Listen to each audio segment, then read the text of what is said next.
Hola, ¿cómo están? Mi nombre es Juan Ferrando, soy oficial forestal de la FAO y he sido invitado por las autoridades de la escuela para darles una pequeña conversación sobre el tema de bosques y gobernanza. Voy a compartir con ustedes una presentación donde voy a contar un estudio que realizó FAO hace unos años sobre el tema de conservación de bosques vinculado con territorios indígenas y luego vamos a ver un par de estudios de caso de proyectos que ha desarrollado FAO en la región para ilustrar y para ver si de manera conjunta podemos sacar algunas conclusiones. Voy a compartir la pantalla, permítanme, así está. Muy bien, creo que tengo que achicar la mía. Ahí la agrandé. Ahí estamos. Bueno, básicamente lo que va a contener esta charla sobre gobernanza forestal y acción climática, básicamente los contenidos de esta charla son una reflexión acerca del estudio hecho sobre bosques y pueblos indígenas, una reflexión sobre gobernanza forestal y acción climática, y vamos a ver el caso de Pemón sobre restauración y medios de vidas en la cuenca del río Caroní en Venezuela, y el caso Cariña sobre gobernanza y comanejo forestal en Imataca, y posteriormente sacaremos algunas conclusiones. En primer lugar, me gustaría contarles acerca del mensaje central de este documento sobre los pueblos indígenas y tribales y la gobernanza de los bosques. El informe sostiene que proteger los bosques en territorios indígenas y tribales es una de las oportunidades más importantes, costo efectivas y socialmente justas para la acción climática en América Latina y el Caribe. O sea que ya partimos de un buen punto. Su argumento no es que los pueblos indígenas conservan por naturaleza, ni que la conservación depende de un solo factor como que esos sean territorios indígenas. El documento lo que nos dice es que esos bosques se han conservado mejor por una combinación de factores, entre ellos la gobernanza territorial, los derechos colectivos, los conocimientos tradicionales, la baja presión histórica que han tenido esos territorios, su menor acceso, las restricciones de uso por carácter legal o geográfico biofísico, eh, los incentivos y la organización comunitaria que había en esos territorios. Eh, el documento es muy rico en datos, principalmente primero de pueblos indígenas y de población. El informe señala que en América Latina y el Caribe existen 826 pueblos indígenas con una estimación de población de 58 millones de personas. Sin embargo, el documento se concentra solo en los pueblos indígenas y tribales que habitan en zonas forestales. En esas zonas viven entre 3 y 7 millones de personas que además se encuentran entre los grupos con peores indicadores de pobreza multidimensional del continente, que contrasta con la riqueza de los recursos de los territorios en los que viven. También incluye pueblos tribales como los quilombolas brasileños, maroons de Surinam, garífonas centroamericanos y comunidades afrodescendientes de Colombia y Ecuador, aunque reconoce que hay mucha menos información disponible sobre estos pueblos y sus territorios. Con respecto a la extensión territorial y bosques, los pueblos indígenas ocupan aproximadamente 404 millones de hectáreas en América Latina y el Caribe, que eso es alrededor de una quinta parte de la superficie regional. De esta superficie, 330 millones de hectáreas contienen bosques, lo que representa cerca del 35% del área forestal de América Latina. 35%. De esos 404 millones de hectáreas ocupadas por pueblos indígenas, los estados han reconocido derechos colectivos de propiedad o usufructo sobre unas 269 millones de hectáreas. El informe estima también que más de 200 millones de hectáreas de estos territorios reconocidos contienen bosques. Desde el punto de vista de la acción climática, como veremos más adelante, esto tiene implicancias eh, significativas. Los factores que mejor explican esta conservación en estos territorios son los siguientes. Primero, los factores culturales y conocimientos tradicionales. Las normas comunitarias, como visión, la práctica de uso sostenible del territorio, el manejo del fuego tradicional, el uso de sistemas agroforestales y las restricciones internas y los propios conocimientos ecológicos de las poblaciones que lo habitan es un factor clave para la conservación de este territorio. Pero como decíamos, no son los únicos. También pesa mucho el hecho de que haya derechos colectivos reconocidos. Cuando el pueblo cuenta con seguridad territorial, tiene más capacidad de excluir invasores, ordenar el uso del territorio y defender el bosque. También es muy importante la política de incentivos forestales que existan en el país o en el territorio, ¿no? Manejo forestal comunitario, pago por servicios ambientales, programas de pago de resultados de red, de reducción de emisiones y de degradación y de deforestación evitadas. Esquemas nacionales de conservación han ayudado a algunos territorios a ser más exitosos en sus procesos de conservación. Otro factor importante es la restricción de uso y áreas protegidas. En algunos casos la conservación se explica también porque existe una superposición entre territorios indígenas y áreas protegidas o por regímenes legales que limitan la conversión del bosque. No estoy diciendo que esto sea algo deseado o no, digo, es algo que sucede y que según las personas que desarrollaron este estudio tienen un impacto en la conservación de esos territorios. Otros, quizás menos felices, es la baja rentabilidad agrícola y la limitada accesibilidad de esos territorios. Muchos territorios han tenido mucha menor presión histórica por ser convertidos, por estar lejos de mercados, por estar sin caminos de acceso o alejados de centros de expansión agropecuaria. Y un último factor, pero que no es menor, es la disponibilidad de capital y mano de obra, ¿no? La menor disponibilidad de capital en estos territorios y de mano de obra limita la capacidad de deforestar a gran escala, aunque el informe reconoce que este factor puede estar vinculado también con pobreza y con exclusión. Aquí en la gráfica vemos algo que llama mucho la atención y es la capacidad de, digamos, las tasas de deforestación dentro y fuera de territorios indígenas, en el caso de Bolivia, de Brasil y de Colombia, son significativamente más bajas las tasas de deforestación dentro de territorios donde los pueblos indígenas tienen su tenencia asegurada. Ahora, estos territorios no están exentos de amenazas. El informe identifica una lista de amenazas que tenemos aquí en la gráfica y advierte que las condiciones que permitieron la conservación están cambiando. Hay mayores incentivos a la expansión agropecuaria, la minería legal o ilegal habilita nuevos territorios a través de nuevos caminos. eh, los cultivos ilícitos y actividades ilícitas vinculadas también con minería legal e incluso narcotráfico, invasiones, el tema de los incendios agravados por dos razones.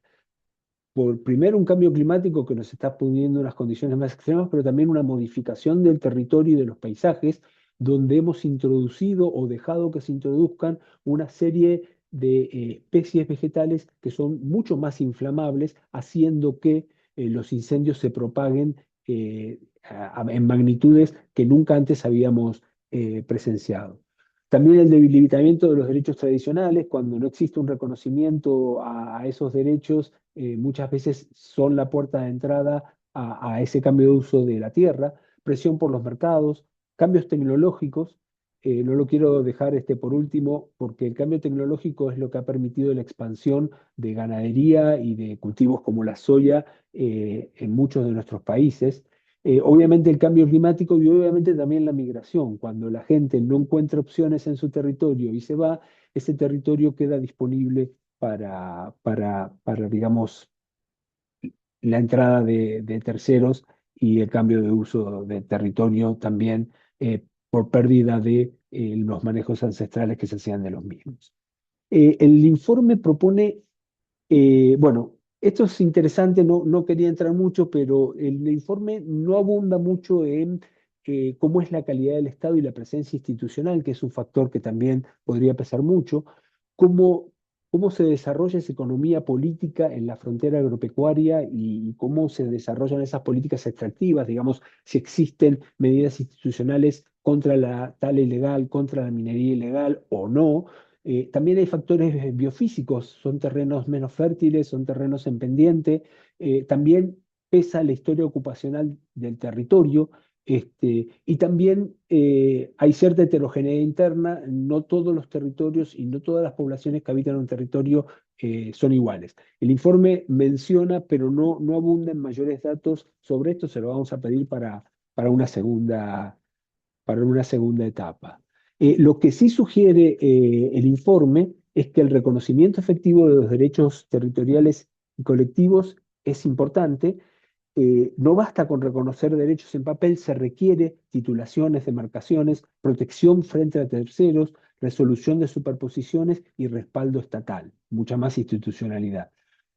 También el tema de la compensación por servicios ambientales eh, genera incentivos que si están diseñados con las comunidades y son culturalmente adecuados, pueden ser factor de conservación, ya que permite compensar estos servicios climáticos de biodiversidad y agua y conservación que generan estos territorios.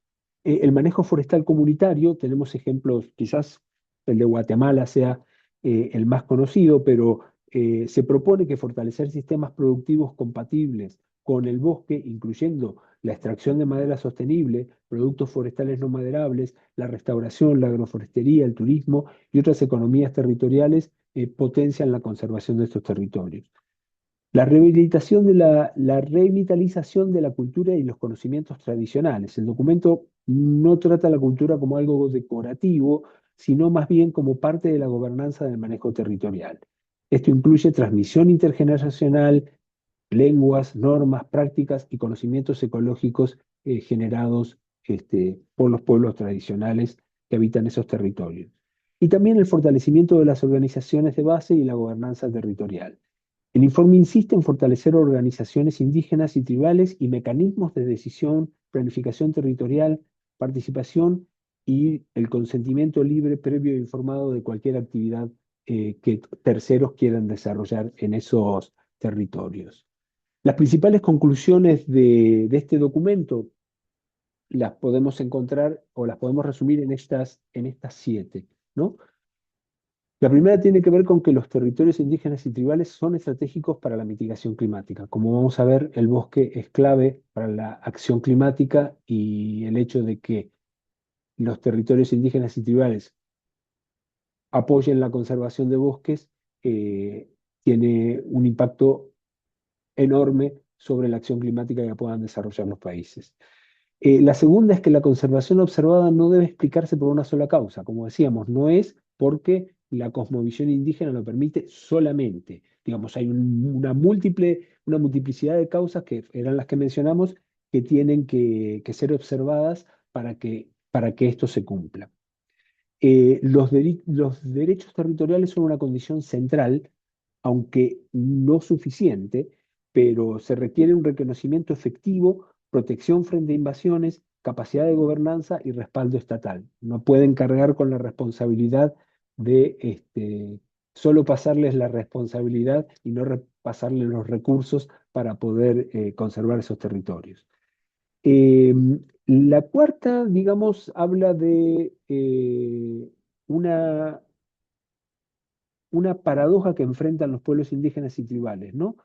Los territorios son extremadamente ricos en bosques, biodiversidad y carbono, pero las comunidades suelen ser pobres en ingresos, servicios públicos, salud, educación y acceso a financiamiento. La quinta es que hay una oportunidad de política pública y financiamiento climático. Hoy el planeta está mirando estos territorios como la forma más costo efectiva de proteger el clima global, ¿no? Entonces, invertir en estos territorios puede reducir emisiones, conservar biodiversidad, fortalecer derechos, generar empleos y reducir la riqueza. Eh, Otra de las cosas que vemos es que la ventana de oportunidad se está cerrando. No significa esto que no haya oportunidades, pero el documento advierte que las presiones sobre los bosques aumentan aceleradamente y que las condiciones históricas que favorecieron esta conservación están cambiando, ¿no? Un poco lo que hablábamos, los cambios tecnológicos, el cambio climático. Eh, Y la séptima es que existe financiamiento, pero que es insuficiente. El informe muestra que los pagos por servicios ambientales y otros incentivos que existen, pero son modestos frente a la escala del servicio climático y ambiental que prestan estos territorios. A manera de conclusión del informe, hay una idea muy fuerte que es que los territorios indígenas y tribales son una pieza central de la acción climática en América Latina y el Caribe, pero su valor no debe interpretarse de forma romántica o simplista. La conservación de sus bosques depende de una combinación de derechos territoriales, gobernanza propia, conocimientos tradicionales, condiciones geográficas, restricciones legales, baja presión histórica e incentivos económicos. Por eso la política pública no debería limitarse a reconocer solamente el rol indígena, sino invertir concretamente en derechos, seguridad territorial, financiamiento, manejo forestal, comunitario y en gobernanza. Con esto quizás podemos dar el salto al segundo tema que tiene que ver con la gobernanza forestal. La gobernanza, si uno quiere decirlo de una forma simple, es quién toma y cómo se toman las decisiones en un territorio. En este caso sería el territorio de los bosques. Rescaté de alguna otra presentación esta pequeña lámina donde se incluye el gobierno, se incluye la gobernabilidad, se incluyen esos otros actores. Todos estos actores en conjunto hacen a la gobernanza de un territorio, ¿no? En la forma en que todos estos actores toman decisiones y las ejecutan, porque no solamente tomar decisiones, es donde radica la gobernanza. Es un concepto que ha evolucionado. Antes gobernanza, gobernabilidad, gobierno y gobernanza eran casi una sola cosa, pero ya nos hemos dado cuenta de que no funciona de manera tan lineal, quizás como está puesto aquí, pero digamos el territorio, la organización, las decisiones, la acción y los resultados hacen parte de esa gobernanza forestal, ¿no? Con respecto a la situación en América Latina y el Caribe, América Latina tiene 948 millones de hectáreas de bosques. Habíamos hablado que en territorios indígenas hay 400 millones de hectáreas y que una buena proporción de esas son bosques. Los bosques de Sudamérica solamente representan el 23% del planeta, sin contar los de Mesoamérica, Caribe, que aportan poco. eh, Cerca de la mitad del territorio está cubierto de bosques y por eso es una región clave no solo para la conservación de biodiversidad, sino para el clima global. Con respecto a los bosques y acción climática, como decíamos, los bosques que están en la región poseen 30% del carbono almacenado de los bosques de América Latina y del Caribe y el 14% de los bosques tropicales, el 14% del carbono de bosques tropicales de nivel global. Históricamente, estos bosques han sufrido menos destrucción que otros, aunque esa situación está cambiando rápidamente. Eh, una forma útil de leer también el informe que les mencionaba previamente es que no solamente habla de conservación de bosques, sino de gobernanza. Los bosques que se conservan mejor no son simplemente espacios intactos o aislados, son territorios donde existen reglas, instituciones, derechos, formas de organización, conocimientos y prácticas de manejo. Por eso el papel de los pueblos indígenas y tribales no debe reducirse a una imagen romántica de guardianes naturales del bosque. Lo que el informe muestra es mucho más complejo. Allí donde existen derechos territoriales colectivos, gobernanza comunitaria, mecanismos de decisión propio, conocimientos tradicionales, capacidad de control territorial y algún grado de respaldo estatal, los bosques tienden a estar mejor conservados. Desde la perspectiva, la gobernanza forestal no es solo decisión del Estado, como veíamos en la gráfica anterior, ni solamente de la existencia, por ejemplo, de áreas protegidas. La gobernanza es la manera en la que se definen derechos, responsabilidades, reglas de uso, mecanismos de vigilancia, distribución de beneficios, resolución de conflictos y participación en las decisiones del territorio. En los territorios indígenas y tribales, esa gobernanza combina normas comunitarias, instituciones propias, derechos colectivos, prácticas culturales y, cuando existe, el reconocimiento legal del Estado.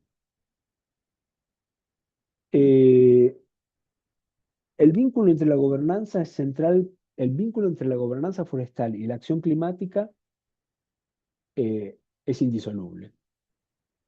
Si una parte importante de las emisiones de la región provienen de la deforestación, la degradación forestal y el cambio de uso del suelo, entonces proteger los bosques no solo es una política ambiental, es una estrategia climática.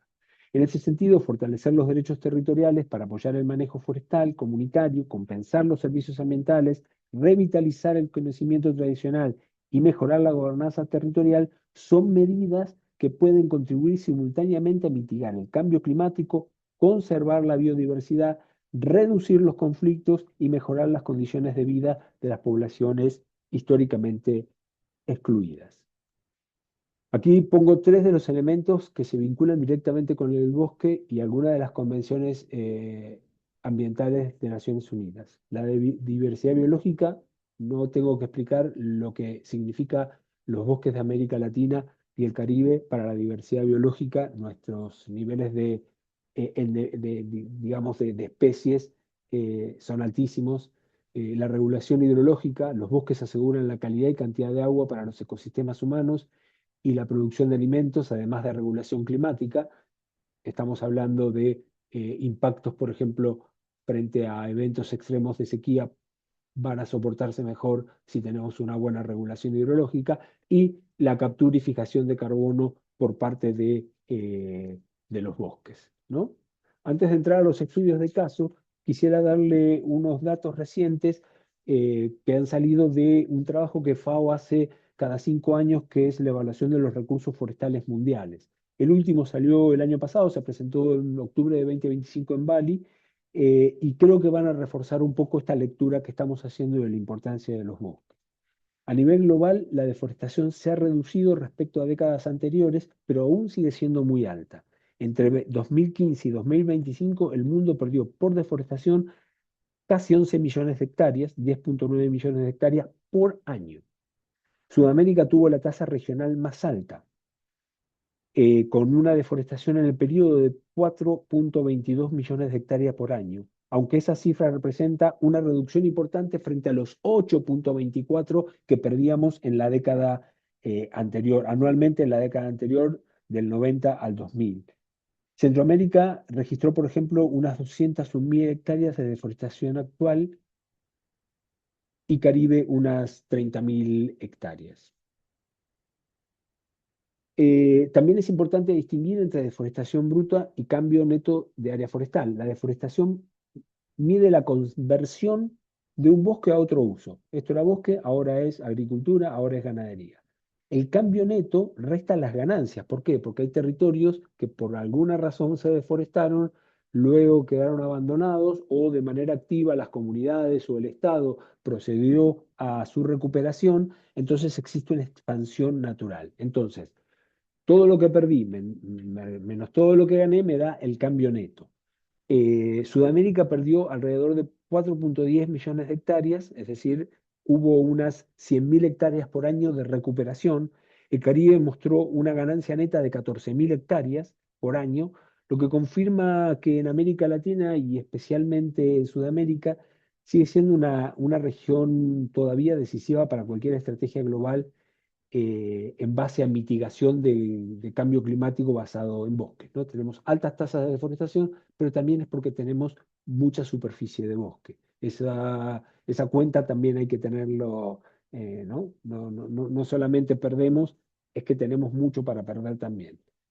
El vínculo climático se vuelve todavía más claro, dice el estudio del FRA, del Forest Resource Assessment, eh, cuando se estiman las emisiones globales por conversión neta de bosques, que es una aproximación a la deforestación, que alcanza alrededor de 2,8 gigatoneladas de carbono, de dióxido de carbono por año. Las Américas y África fueron las regiones con mayores emisiones por deforestación y en el caso de las Américas, la cifra fue aproximadamente 1,8 gigatoneladas de dióxido de carbono por año.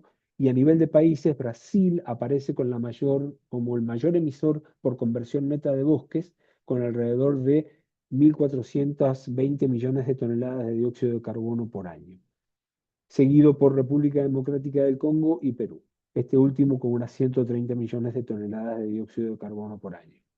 También hay que reconocer que Perú y Brasil son países que tienen mucha superficie de bosque, por lo tanto, tienen mayor tendencia a perder en términos absolutos. Quizás en términos porcentuales la cifra no sea tan dura, ¿no? Pero bueno, esto nos permite llegar a la conclusión de que la gobernanza de los territorios indígenas y tribales debe ser entendida como una infraestructura climática. Digamos, aquí hay mucho para aportar a la acción climática. Y no es solo una cuestión de conocimiento cultural o justicia histórica, aunque también lo es una condición práctica que reducir emisiones, evitar deforestación, conservar carbono, sostener biodiversidad y aumentar la resiliencia de los territorios es clave para la acción climática en América Latina y el Caribe. Y no puede basarse solamente en áreas protegidas, en mercados de carbono o en compromisos nacionales. Se necesitan fortalecer las capacidades reales de gobernanza territorial de quienes han habitado y manejado esos bosques durante generaciones y obviamente hacerlo acceder a los beneficios eh, vinculados a ello, ¿no? Ahora quería presentarle dos estudios de casos en los cuales como FAO estuvimos directamente involucrados, un poco como para poder ilustrar estas cosas que venimos discutiendo y finalmente quisiera arribar a algunas conclusiones que salen de estos estudios.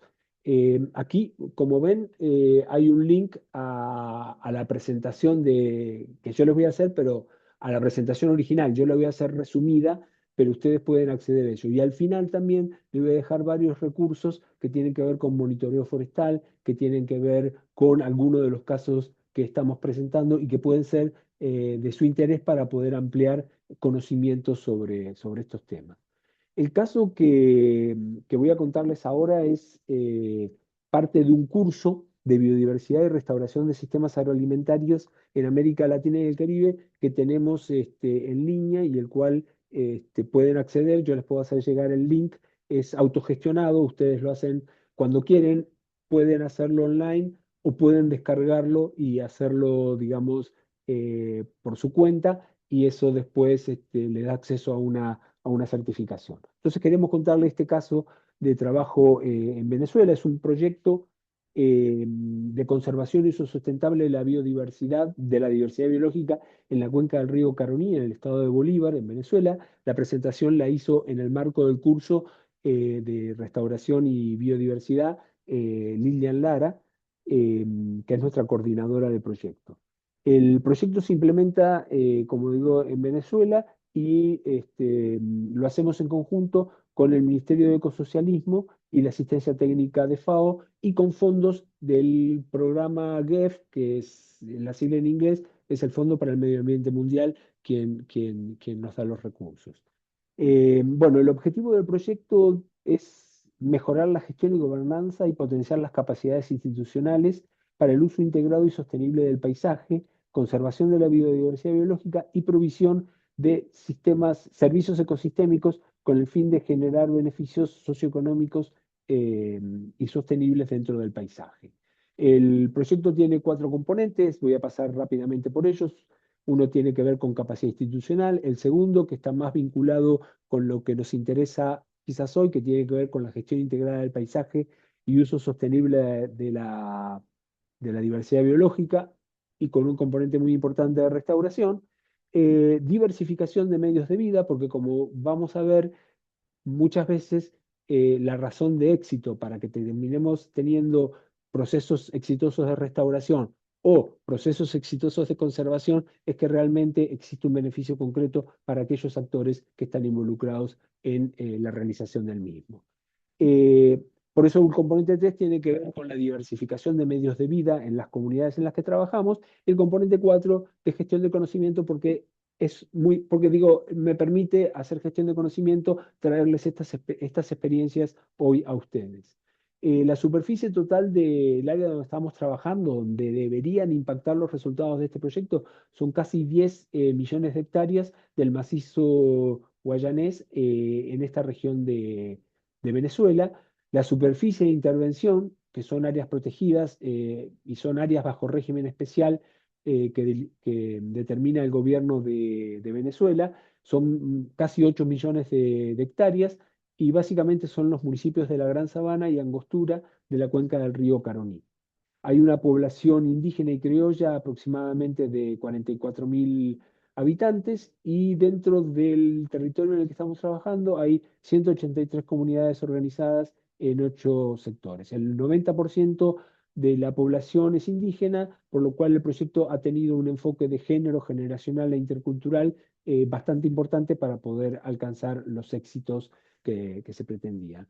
Básicamente, el componente que me interesa contarles es el que tiene que ver con casi 14.000 hectáreas degradadas de ecosistemas de bosques, sabanas y morichales que son restauradas con el apoyo del proyecto. Obviamente el proyecto va a generar unos pilotos que van digamos, a validar ciertas propuestas técnicas de cómo llevar a cabo la restauración con las comunidades y producto de eso esperamos que estas prácticas sean expandidas a la totalidad del territorio basado en los beneficios que eso genera. Pero lo que a mí me importa contarles es cómo hacemos ese proceso de restauración y luego tratar de ver cómo esto se vincula con la gobernanza forestal y cómo la gobernanza forestal se vincula con la conservación. Esto tiene 4 pasos, pero que son 4 pasos que, si es necesario, se transforman en cuatro esferas dentro de un círculo, ¿no? El primero tiene que ver con todo lo que es la planificación, ¿no? La definición y validación de las áreas potenciales a restaurar, los enfoques de restauración. Hay un continuo de restauración. Al principio pensábamos solo en plantar árboles, pero ahora nos dimos cuenta que lo que queremos restaurar son servicios ecosistémicos. Entonces, es muy importante entender qué es lo que quiero restaurar para saber qué acciones tengo que tomar. Una identificación y selección y caracterización de los actores involucrados en la restauración, porque la restauración finalmente va a ser por ellos y para ellos. Eh, Seleccionar las áreas que vamos a restaurar, hay que priorizar, no podemos atender todo. Eh, Obviamente, una vez que empezamos a priorizar, hacemos diagnóstico de las áreas a restaurar y validamos aquellos enfoques que pensábamos que eran los correctos para hacer esa restauración. Tomamos a un ecosistema de referencia, saber a qué ecosistema correspondía este sitio degradado, y en base a eso entendemos primariamente cuál fue el disturbio, cuál fue la razón que hizo que se degrade, intervenimos para que esas razones, esas causas de degradación desaparezcan o se reduzcan al mínimo posible y en base a eso elaboramos un plan, ya sea, digamos, de recolección de semillas o especies nativas, de establecimiento de viveros y cómo vamos a hacer esa restauración. Sobre todo nos enfocamos mucho en la restauración del componente vegetal del ecosistema, asumiendo que esa restauración del componente vegetal va a venir aparejada con el resto de los elementos que componen ese ecosistema y luego las estrategias de involucramiento de instituciones y comunidades en el proceso de restauración. La segunda parte tiene que ver con la práctica de, o sea, con la implementación ya propiamente dicha.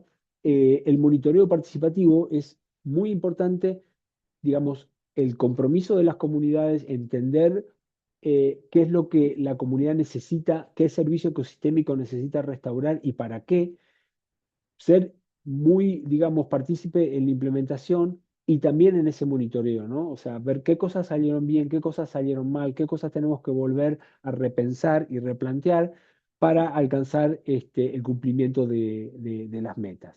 Entonces, bueno, una de las cosas que fue muy interesante de aquí fue la combinación de conocimientos técnicos muy, digamos, si se quiere, de nosotros los ingenieros, con el conocimiento tradicional para poder decidir cuáles eran las mejores eh, áreas a restaurar y cuáles tenían mayor potencial y dónde podríamos colocar esas áreas demostrativas. Esto fue producto de mucho trabajo técnico, con sistemas de información geográfica, con imágenes de satélite, pero también con participación de gente con conocimientos tradicionales, con conocimientos ancestrales, y de esa manera pudimos hacer un buen mix de las dos cosas. Entonces, una vez que teníamos las áreas prioritarias, empezamos a definir, ok, aquí podemos hacer una restauración pasiva, es decir, eliminar el elemento que está degradando o que está presionando el paisaje y dejar que el paisaje se recupere solo. Por ejemplo, evitar que se queme, evitar que haya un sobrepastoreo, ¿no? Sacarle esas presiones para que, o si requieren de una restauración activa, y ahí en la restauración activa definíamos si eran sistemas agroforestales donde quizás no volvía aquel bosque original o aquel sistema original, pero entraba en un sistema que me daba ciertos servicios ambientales, pero también ciertos beneficios económicos o medios de vida para la población participante, o si nos íbamos directamente ya a un proceso de reforestación, pero siempre con alguna especie que tuviera algún extra, que no solo me vaya a dar madera, sombra y protección al suelo, sino que también me vaya a dar, no sé, alguna resina, algún fruto, algún forraje a través de las hojas para el ganado. Entonces, básicamente se definió lo que era el conuco, lo que eran los patios productivos, se establecieron corredores biológicos. Aquí me gustaba esto porque esto es una percha para que las aves se posen y hagan sus necesidades ahí y tiren las semillas y después ahí van a salir arbolitos. Es una forma muy simple y muy económica de restaurar en alianza con las aves, ¿no?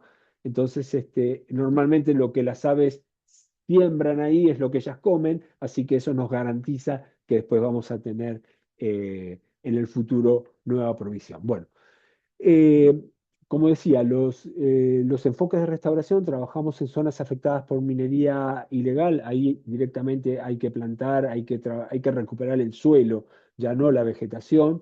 Trabajamos en morichales, que son sitios menos impactados, donde se podía hacer restauración activa o pasiva. Establecimos en las partes más degradadas forestaciones de Mauritia flexuosa, que es una especie con mayor dominancia en el ecosistema y con uso por parte de la población. Y también en las sabanas, lo que hicimos como medida de restauración fue controlar la ocurrencia de incendios forestales, y esto no quiere decir que eliminamos el incendio, pero generamos que la quema se dé en el momento que menos daño ocasione, o que haya una carga de combustible menor para que el daño no sea tan grande a las especies de interés, ¿no? Eh, Como decía, hubo mucho trabajo, los actores, en el involucramiento de actores para la restauración en las comunidades, una serie de factores que nos permitían acceso a las mismas, las instituciones de gobierno también presentes para darle sostenibilidad, al menos, o en muchos casos para que no tomen medidas que vayan en contra de lo que estamos haciendo con las... Porque muchas veces sin querer se toman decisiones sin conocer lo que pasa en el territorio y terminan afectando esas decisiones que localmente se habían logrado consensuar. Y bueno, y ahí se hizo fichas técnicas por cada uno de los procesos de restauración, hubo delimitaciones, mucha cartografía social mezclada con las imágenes de satélite, lo cual nos dio unos niveles de información brutales para poder tomar decisiones. Se utilizaron muchas herramientas muy nuevas, muy de vanguardia, que ni yo conozco ya, pero que los chicos más jóvenes dentro de FAO las manejan muy bien, junto con el conocimiento tradicional.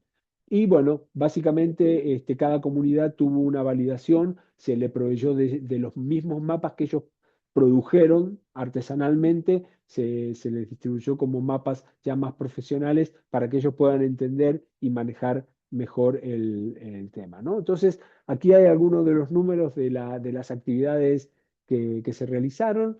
eh, las pueden ver después, esto va a quedar en la presentación. Eh, las visitas a los ecosistemas de referencia para que juntos con las comunidades entendiéramos a dónde queríamos ir con la restauración. Este es el ecosistema de referencia, no necesariamente era el ecosistema prístino, pero era un ecosistema que se aproximaba bastante a los servicios ambientales que queríamos recuperar.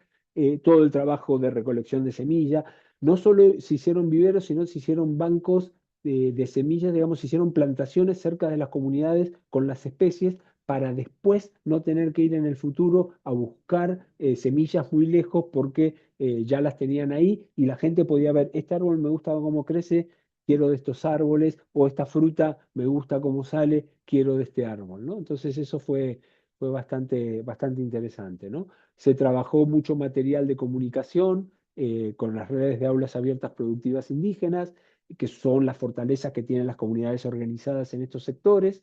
Se realizaron capacitaciones mucho en tema de manejo integral del fuego, porque bueno, la idea es no es eliminar el fuego, sino es hacerlo de manera intencionada y con conocimiento, o sea, causando los efectos que uno quiere. No que el fuego haga lo que él quiera, sino que el fuego haga lo que nosotros queremos, ¿no?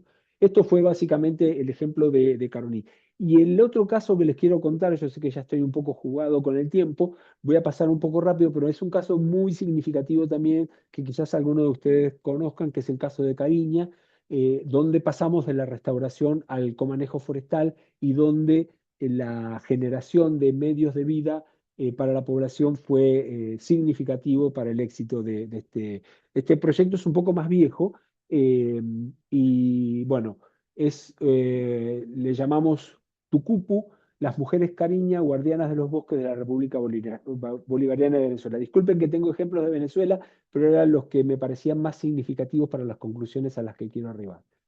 Básicamente acá teníamos una situación bastante compleja, una situación donde había poca participación de las mujeres, había desplazamiento de comunidades, había abandonos de tierra por entrada de la actividad minera, eh, pero se producen una serie de oportunidades, se suscribe una alianza entre FAO, el Ministerio del Ecosocialismo, ENAFOR, y esta empresa que les mencionaba, y, y entonces eh,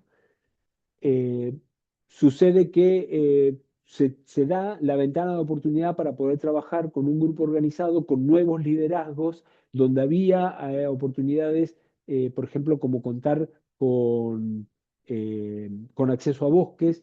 Eh, entonces, básicamente lo que se trabajó aquí en en el proceso fue pasar de esa situación de desplazamiento, de exclusión y de pérdida de oportunidades a un trabajo de recuperación de territorio, de participación activa de la población. Acá tenemos 12 comunidades con más de 2.500 habitantes, donde había mecanismos de formación que se potenciaron, eh, existía una Contraloría Social y existía gestión productiva y eso se aplicaba al territorio y empezaba a definir un poco la gobernanza de esa reserva forestal y Mataca, que es parte del territorio donde estamos trabajando, y la aparición de nuevos liderazgos dentro de la comunidad permiten esas oportunidades. Cuando una comunidad está organizada, muchas veces genera oportunidades, empiezan a aparecer eh, pequeños fondos, pequeños nuevos socios o grandes nuevos socios, como el caso de ONU Mujeres, que potenció varios de los negocios en la región. Se generaron viveros, se producieron plantas, se hicieron acciones de restauración muy participativas también. Se trabajó con el método de aprender haciendo. eh, Se produjeron más de 60.000 plantas. Hubo trabajos principalmente de agroforestería y recuperación de áreas degradadas, pero principalmente una de las cosas que a mí más me interesa de este proyecto fue el acceso al mercado, la generación de mercados a través de esta empresa forestal indígena. Eso permitió que la gente pudiera sacar los productos y tener un beneficio económico y al mismo tiempo pensar la restauración vinculada con ese beneficio económico, ¿no? Y eso es muy importante para la conservación. O sea, no me quiero adelantar a las conclusiones, pero buena parte de la conservación del bosque no nace en el solo objeto de querer conservar el bosque, ¿no? Eh, Básicamente, bueno, como digo, eso despertó mucho el apoyo de agencias de Naciones Unidas, además de los proyectos de FAO, y se logró el fortalecimiento de mercados y el desarrollo agroproductivos en comunidades, ¿no? Se incorporaron 17 rubros para el desarrollo agrícola y se movilizaron más de 1,3 toneladas, esos son 1.300 kilos de alimentos, ¿no? Que son excedentes que tenía la comunidad de lo que producía y que podía llevar a a la comercialización. Esto fortaleció obviamente el hecho de tener productos, hace que aparezcan los compradores y el 60% de las comunidades de la reserva forestal participaron activamente en los procesos de comercialización.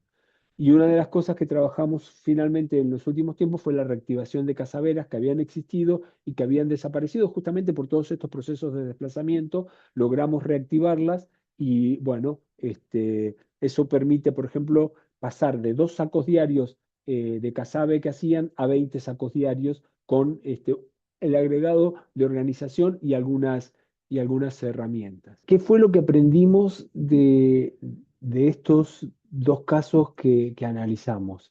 Eh, la primera conclusión es que la gobernanza forestal no se trata de los bosques.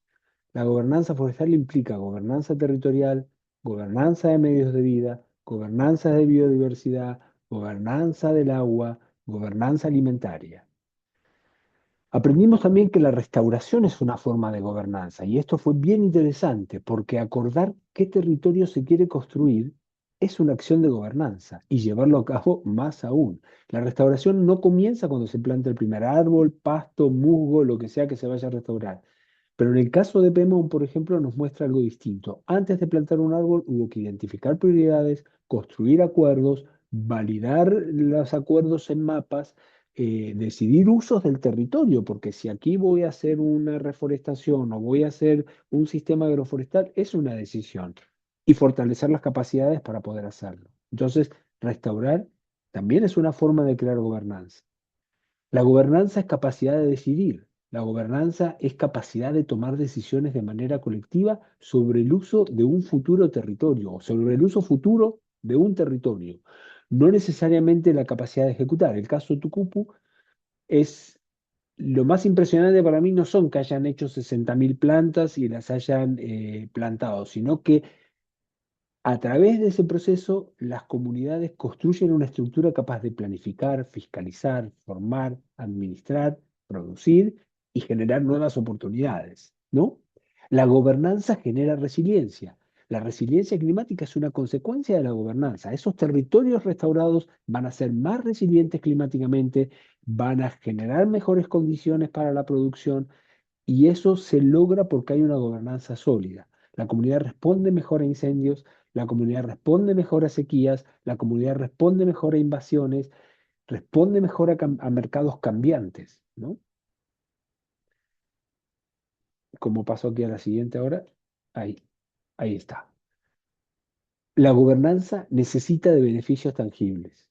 Eso fue también una lección aprendida importante para nosotros, ¿no? Hace falta que existan beneficios tangibles de los procesos de restauración, de los procesos de gobernación, de gobernanza de un territorio. La conservación por sí sola rara vez es suficiente. La gente necesita alimentos, necesita ingresos, oportunidades.